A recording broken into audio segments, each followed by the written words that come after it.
Kamusta po mga ka-59 and have a blessed day po ulit sa ating lahat at hope po na maging maayos po yung duty natin, yung mga incoming especially. Ganoon din po yung mga outgoing, paki-prepare po natin maayos yung ating pagto-turnover.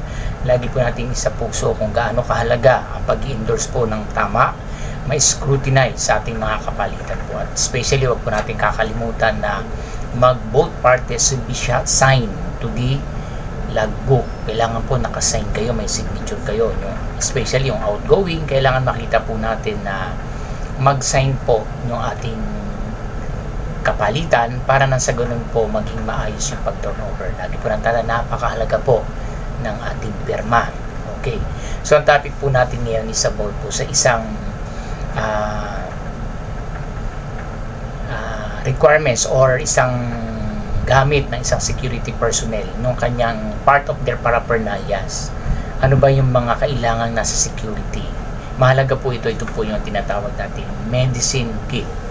Kadalasan po naniniglect or parang baliwala lang itong medicine kit na ito sa isang security personnel. So una, ano nga bang medicine kit? So ang topic po natin, gaano ba kahalaga ang medicine kit sa mga security personnel? Okay, una po, ano ba ang medicine kit? Kaya nga tinawag na medicine kit, kit siya na ang laman dapat is medicine. Kaya nga medicine kit, lagayan po ng ating mga gamot. At ang mga gamot po na to, yung over the counter lang naman po siya. Yung nabibili natin over the counter. Hindi naman po tayo bumili ng maglagay ng gamot dyan na hindi ino-authorize ng mga butika na hindi natin pwedeng bilhin na walang reseta. Kailangan po yung over the counter like yung mga gamot sa mga ubo, sa sipon, ayan po, yung mga, di ba, ginagamit yung mga sa pagdudumi, di ba, yun po. O siyempre, kung halimbawa, kung ikaw naman meron ka ng maintenance, pwede rin, kasi lagayan ng gamot yan eh. Pero kadalasan, ano yung nilalagay po dyan? Di ba? Hindi naman nila lahat po about open times. Lagayan ng minsan, siyempre sa ibang mga post kasi pwedeng mag-iwas yung mga security guard. So minsan makikita mo dyan, lagayan ng lighter, sigarilyo, kung minsan charger ng cellphone. Kaya minsan masasabi natin, doon pa lang hindi natin alam ano ba yung gamit nito, what is the purpose of the medicine kit. Lalagyan ng kung ano alam, minsan lagayan ng utang, may tickler nga ilalagay sa medicine kit, minsan lagayan ng towel, yung mga towel na kasyang ilagay, diba? So doon pa lang makikita na natin na hindi alam na isang security personnel gaano ba kahalaga ito. Una po, unahin mo natin, ang medicine kit kinakailangan po dapat malinis po, make it sanitized. Siyempre lagay ng gamot kasi kung meron tayong mga patient na kailangan tulungan, makita itsura ng ating medicine kit, nagigitata na, minsan ang dumi-dumi na, hindi malang nililinisan. So baka sabihin ng mga lalo silang mapasama kapag ginamit yung gamot yan na nasa natin, di po ba? So dapat po malinis, una, at laman po is gamot. Yung mga sinabi ko nga po, like yung mga white flower, dapat meron po tayo niyan. Yung mga betadine, mga bulak, yung Band-Aid, gasa, o yung mga ginagamit natin sa may nasugatan, nakalagay po dyan. At saka sa mga mercury drug sa mga store, drugstore, may nabibili naman po isang set niyan na naka-pouch na. So mas makakamura po tayo, bumili lang po tayo. Siguro I think ngayon nasa mga 400 plus. Ano ba naman yung 400? Kung baga, di ba, kasama po sa ating trabaho yan. Parte po ng ating uniform. Na dapat po, hindi dapat pinababayaan ng mga officer especially, na dapat po i-check lagi yan. Kasi para saan ba itong medicine kit? Bakit nilagay sa guard?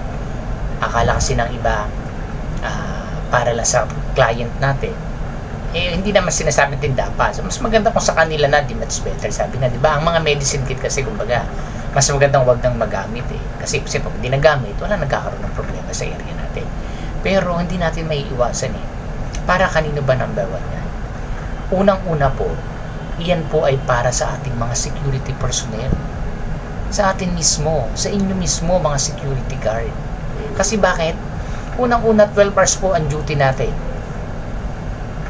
Ang haba-haba ng duty, magbabiyahe ka pa, siyempre saan matutulog mo, minsan nandiyan nahihilo, diba? Meron kang medicine, meron kang white flower, pwede mong sinutin siya, at least mawawala yung ano mo, or masama ang pakiramdam mo, meron kang gamot dyan, pwede mong inumin. Iyon po, yung kaya po nilalagay sa mga katawan ng mga security yan, hindi yan talaga pang tenant natin or kung saan naka-assign. Number 1 po yan para sa atin yan. Para sa inyo yan. Kasi kayo yung nasa duty, kayo yung prone sa mga pwedeng magkaroon. Halimbawa, nagro-robbie ka, nasa lugsog ka dyan, or mayroon kang something na nahawakan na sharp na mga parts or pointed, natusok ka, hindi may gagamot ka. Kasi nagmumove ka ikaw yung nag-umiikot sa area diba? So, kinakailangan po talagang meron yan. Sana wag natin magamit, much better po yun. Pero, hindi tayo makakaiwas dyan Kaya nga, nauso ngayon yung mga kadahi-dahing mga insurance na yan, kung ano yung mga health card na yan. Kasi nga, gagamitin natin yan pag nasa tamang panahon Kaya mga pre-need sila Hindi pa man, pero magagamit talaga yan, diba? Yun ang sinasabi, ganun din sa medicine kit. Kaya kailangan meron po. Kahit sabihin natin na may clinic po dyan sa area natin. Paano po kung nasa mga high-rise kayo, nandun sa itaas yung nahilo? Alam, ibababa nyo pa yan sa baba kung nandun yung clinic niyo. Siyempre, mostly yan, nasa mga ground floor yung mga ano po natin, yung mga clinic. How much more kung wala? Kung meron nga, ang layo na itatravel mo pa, siyempre, dadaan mo pa sa mga ganito yan. Kung nahilo, at least, kaya nga ang security is also a first aider.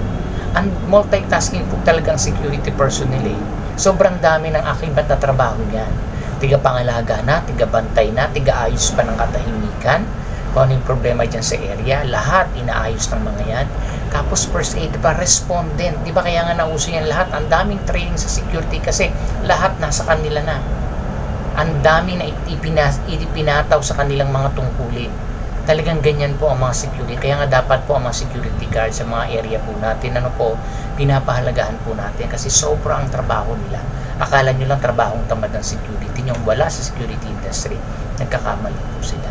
Kung kayo po ay tamad, wag kayo sa security, lagi kong sinasabi yan. Sobrang haba ng oras. Sa mga yan, halos naubos sa trabaho. 12 hours ang duty, magbibiyahe pa yan for how many hours, magpiprepare pa yan, maglilinis pa ng product. More or less, nasa mga 18 to 20 hours yan or 19 ang nauubos yan sa isang araw.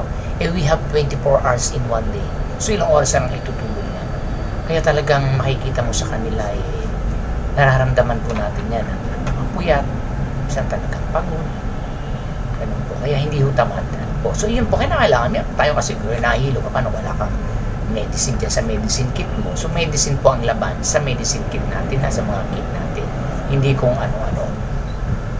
Okay, number 1 yan para sa security personnel. Ngayon po, dapat po, itong mga officer po natin, una po lagi nyo pong check yan.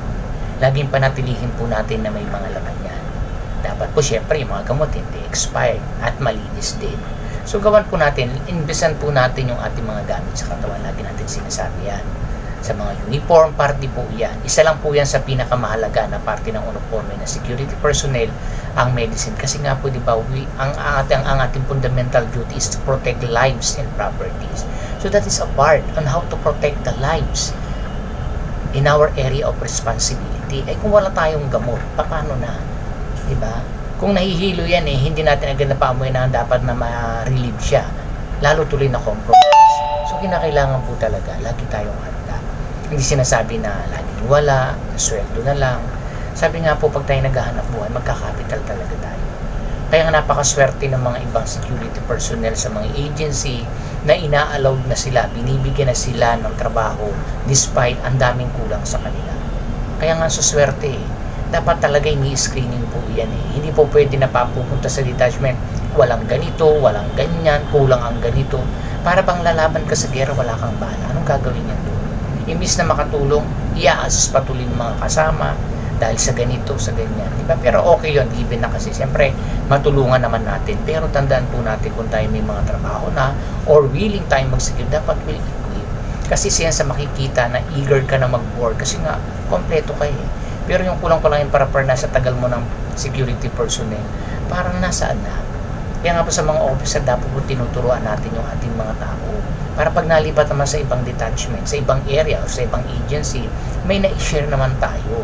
Hindi nyo minsan dumarating sa akin may mga galing sa ibang mga agency or ibang detachment. Kulang-kulang. Hindi maayos ang uniforme, walang ganito. Sa hindi po ito naturuan ng mga officer nila. Tandaan po natin mga officer po, tayo po dapat ang nag-groom sa kanila. nagmumold sa kanila paano sila maging mahusay sa mga security personnel. Nakasalalay po sa atin yan. Hindi po dapat sabihin natin na nagtrabaho sila, hindi yan. Totoo po yun. Kumbaga tayo yung mag-a-assist. Meron silang alam. Yun nga lang, hindi pa fulfill. Parang ano yan para bang mga bata pa na nagkukulang. Hindi pa sila talaga nagiging sa buhay. So yung magulang sila yung nag-a-assist hanggang sa sila yung matuto na. Hanggang sa lahat ng mga problema na makakaakibati nila nung malit sila magulang ang nag-aaral. So ganoon din po tayo. Habang andito sila sa atin, bago pa lang sila, alalayan natin. Hanggang sa matuto sila at alam na nila at magiging isang silang effective na security personnel. So kaya po natin pababayaan yung ating medicine kit. Dapat po well-equipped sila. Napakahalaga pong parte sa gamit ng security yan. Dahil nakakapagsalba po ng buhay yan. At yan po yung makakatulong sa mga tao natin just in case na sila bawa din natin na mga roving. Wala tayong masyadong CCTV camera, nahilo yan, at least may amoy sila.